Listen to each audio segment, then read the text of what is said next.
quarterback. Oh, there's a goal! Oh, at least I thought he was gonna until he blew it.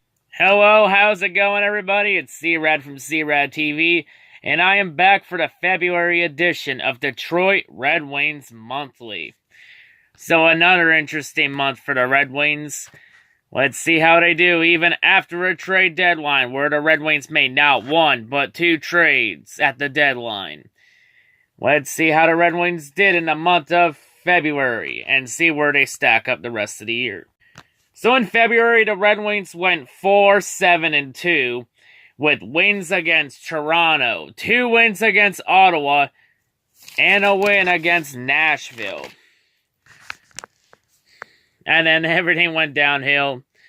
The Red Wings currently entering March sit at 23-32-9, 7th in the Atlantic Division at 55 points. Currently, the Red Wings are 27 points out of the top 3, which is the equivalent of 13.5 games.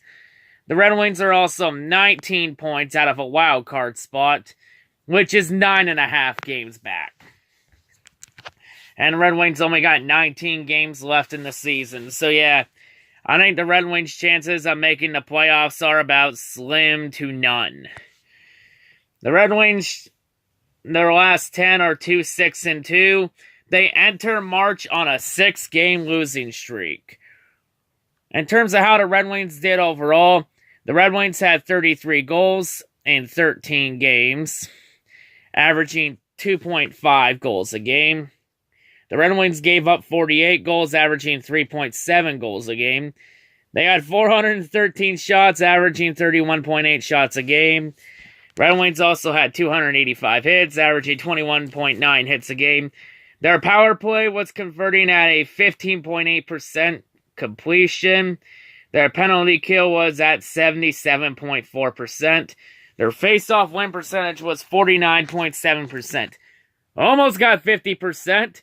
Just missed it by a little bit. Better luck next time. In terms of player stats, let's go ahead and look right in. So the first player we have is Gustav Nyquist. He was traded after a game against San Jose, which I did go to. By the way, there is a vlog for that game, so make sure to go check that out. It's one of the last videos I just recently did. But yeah, I want to detail on the Gustav Nyquist trade. Of course, Nyquist was traded to San Jose on the morning of the deadline. He was traded in exchange for a second-round pick and a conditional third-round pick. The second-rounders in 2019, the third conditional third-rounders in 2020.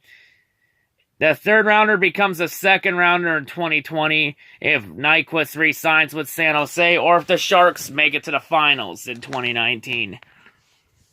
But in February, Nyquist had 5 goals and 1 assist for a total of 6 points. Nyquist is already right on the edge of a 50-point season. So he's been a very productive player, you know. Sad to see him go, but hey, he was in a contract year, probably wasn't coming back. So it was best to just trade him and get something in return instead of nothing. But yeah, I of course wish Gustav Nyquist the best of luck in his future. Continuing on, next up we have Dylan Larkin. Very productive month for him. He had 5 goals and 8 assists for a total of 13 points. Danny DeKeyser, he had only 2 goals and 1 assist for a total of 3 points. Andre Athanasiou, he had 5 goals and 4 assists for a total of 9 points. Thomas Vanek only had 2 goals and 4 assists for a total of 6 points. Darren Helm only had 3 goals, 1 assist for a total of 4 points. Luke Glendening had only 1 goal and 2 assists for a total of 3 points. Nick Jensen, who was traded a couple days before the deadline, he was traded to the Washington Capitals along with a 5th-round pick in 2019 in exchange for Madison Bowie and a 2nd-round pick in 2020. So Red Wings just stacking up 2nd-round picks now. Damn. But in the games Jensen did play, he only had 4 assists total for 4 points. So, of course, you know, wishing Nick Jensen the best of luck. He was also going to be a free agent at the end of the year. And probably wasn't coming back, so it's best to just trade him now and get something back in return instead of nothing. Continuing on, next up, Martin Fierk, he had only 1 assist total in the month of February. Missed a couple games. Michael Rasmussen, he only had 1 goal and 1 assist for 2 points. Missed a couple games with injury. Franz Nielsen only had 1 goal and 2 assists for 3 points, so an off month for Nielsen. Mike Green only had 1 goal and 6 assists for 7 points. So he's been pretty decently productive. Justin Abdelkader, he only had 4 assists for a total of 4 points. Christopher Ain only had 1 goal and 2 assists. He was already called back down to Grand Rapids to make room for Philippe Sedena, since Sedena's going to get some playing time here. Anthony Manther, he had 4 goals and 7 assists for a total of 11 points. Tyler Bertuzzi, he only had 2 goals and 2 assists for 4 points. He missed a number of games to start the month off with a lower body injury from practice just after the All-Star break. So yeah, that explains the production being down. Nicholas Cronwall only had 2 assists for a total of 2 points. Trevor Daley only 1 point, and that was an assist. And Philippe Hronek only had 4 assists for 4 points. In terms of Sedena and Bowie, Philippe Sedena only played 2 games in February. He had nothing to show for it. Maybe in March, he might show something in March. He just needed a couple games to get himself gelled in. Madison Bowie only played 1 game. He didn't have any points. So yeah, give Bowie some time to get used to the system. And we'll see if he really can be a productive player on the Red Wings. In terms of the goalie stats, Jimmy Howard played 9 games in February. He had a record 3-4-0. He had a goals against average of 3.22 and a save percentage of .866. Yeah, February was not his best month. It was anything from an All-Star performance. One of the reasons he mainly got in the All-Star game was because, Carey Price's wife had a kid, so Carey Price had to go on daddy duty at the hospital. So Jimmy Howard got in, and I'll admit it here in the All-Star game, Howard looked like dog shit. And through all the trade stuff, Jimmy Howard is still here. I think Howard's contract is up, though, at the end of the year. Honestly, we need to get some contracts out of here so we can free up some cap space. It's either that or it's next year. But yeah, Howard is still here in Detroit still. In terms of the other goalie, Jonathan Bernier only played 8 games. He had a record of 1-3-2. His 1 win resulted in a shutout, and that was a 2-0 win against Ottawa. Yes, Bernier, of all goalies, got a shutout. In terms of the 8 games Bernier played, a number of those games he had to come in for Howard when Howard played like dog crap. Bernier, he had a goals against average of 2.0 and a save percentage of .912. So Bernier did have a good month. The record just does not show for it. He mainly kept the Red Wings in a lot of games. A lot of close games. So yeah, if the Red Wings are truly going to tank the rest of the year, maybe they should go give Bernier a call and give Howard some rest. But yeah, since we are now pushing toward the NHL playoffs to find out who will contend for Lord Stanley's Cup, it's safe to say the Red Wings will not be competing this year and will be missing the playoffs for the 3rd year in a row.